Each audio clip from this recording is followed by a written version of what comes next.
అవును madam, SHG Gopal గారు చెప్పినట్లుగా ఈ విషయమై మా పై అధికారులకు మరియు ప్రభుత్వాలకు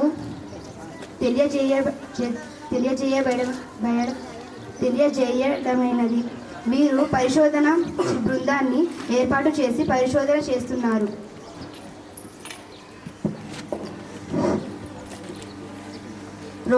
రోజ్గార్ సహాయక్ గారు, యువత ఉపాధి అవకాశాలు ఎలా ఉన్నాయి?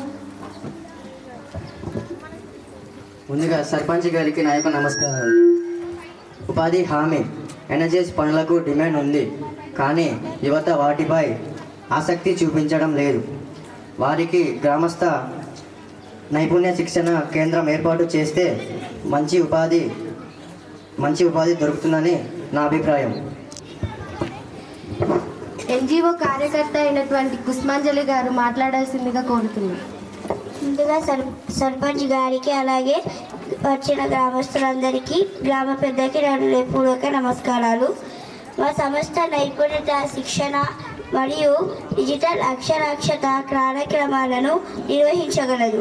ప్లాస్టిక్ రీసైక్లింగ్ యూనిట్ను ఏర్పాటు చేస్తే యువతకు మంచి ఉపాధి కలుగుతుందని నేను అనుకుంటున్నాను మేడం.